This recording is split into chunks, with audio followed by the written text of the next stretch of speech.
Let's work through a few standard deviation examples. I'm going to copy one over.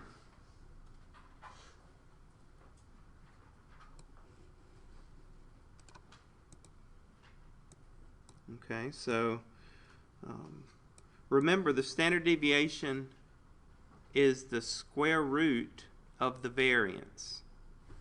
So what you can do is just calculate the variance, of course. We'll calculate the variance.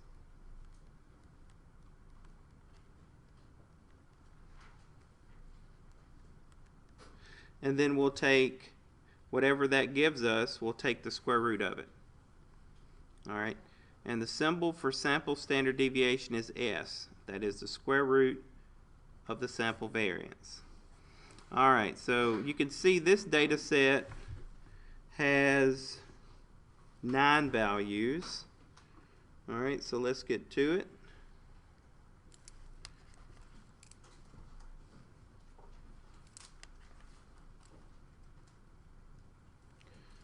So 5, 5, 9, 10, we have 2 15s and 3 18s.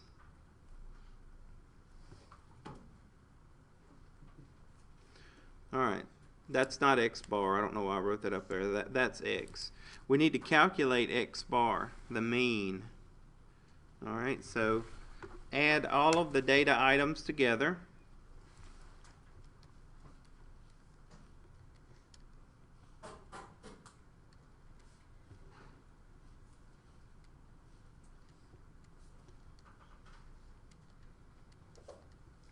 And then divide by 9. Alright, now I got a repeating decimal. So I got 12.5 repeating.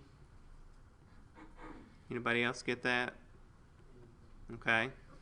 So what I'm going to do is I'm just going to, when I do my calculations, I'll use 12.555. I think that won't cause too much of a margin of error. Usually we try to keep things as exact as possible, but in some cases, if it's okay to round as long as you take it out to 3, 4, 5 decimal places. In this case, I'm pretty comfortable taking it out 3 places because there's no decimal places on any of my data items. So the more decimal places you have in the data items, the more decimal places you'd want to take if you're going to round and use a value. Alright, so now we want to say each data item minus the mean. So 5 minus 12.555, that's negative 7.555. And I have that for both of these data items because I had 2 5s in a row. Then 9 minus 12.555 is negative 3.555.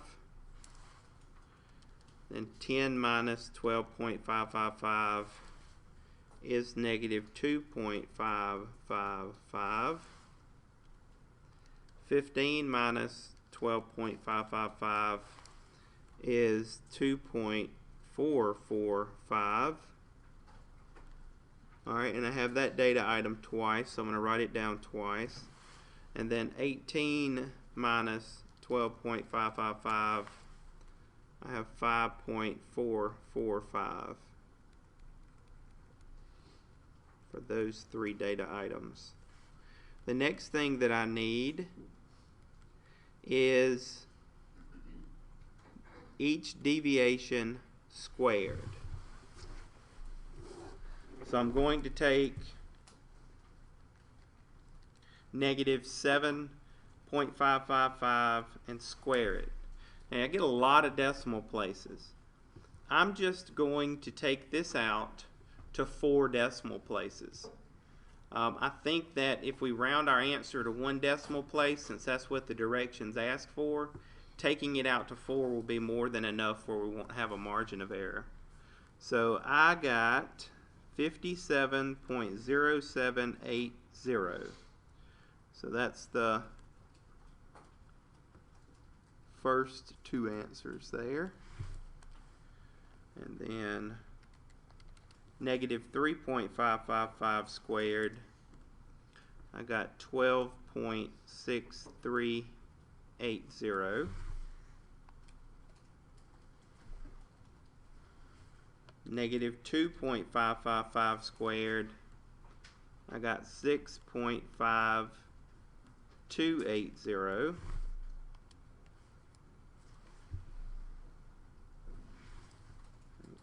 2.445 squared, I got 5.9780, and that's for both of those items. And then 5.445 squared, I got 29.6480. So I have that answer 3 times.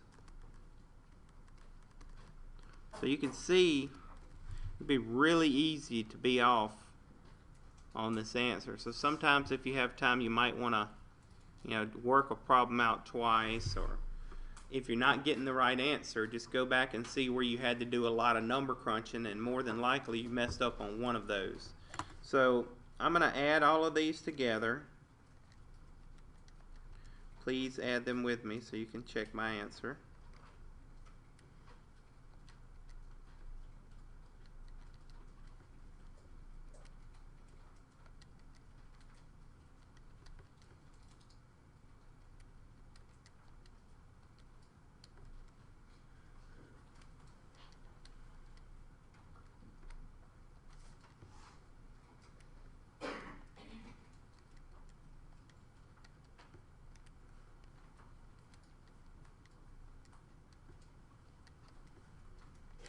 Alright, so whenever I added all of those together, I got our sum equal to 234.222.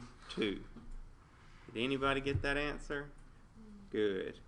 If you didn't, you can see how it would be real easy. And this just has 9 data items. Remember the data sets we've looked at that have like 40 data items? To find the standard deviation of a set, you have to do all of this work for every data item. So you can see why standard deviation or variance is, if the data set is large, it's good to use technology to at least help check your answer, if not do the work for you. But so that's the numerator of my variance, and we're going to find the standard deviation, but first we have to find the variance.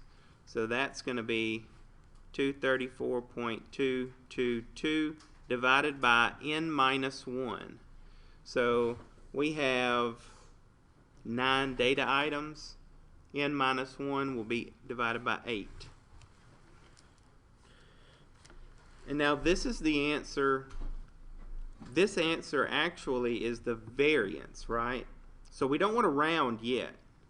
If I rounded here and then I took the square root, I would probably get the wrong answer.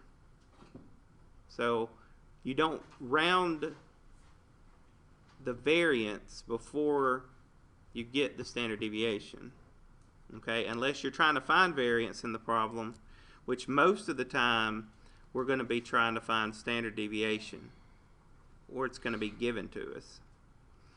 But here's what I got when I divided. And so that's s squared. So I want to take the square root of that, and that's going to give me my sample variance.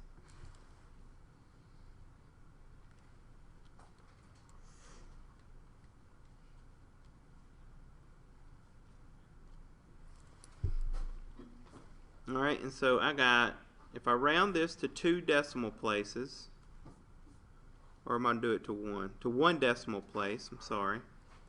Then I got 5.4.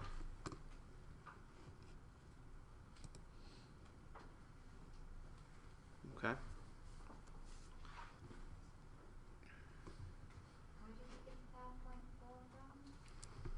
you take the variance here, 29.27775, and then take the square root of that.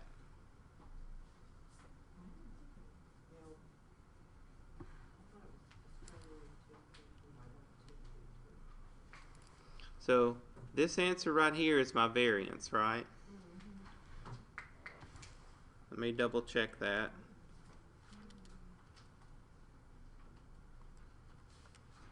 Alright, and then you want to take the square root, not square it. You want to take the square root of that. I actually got 5.410891793. The directions ask me to round that to one more decimal place than the original set of data. So that would be 5.4. Okay.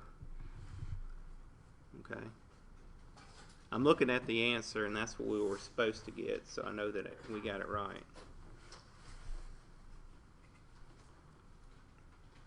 So you can see just how tedious it is to have to go through and do all of this by hand.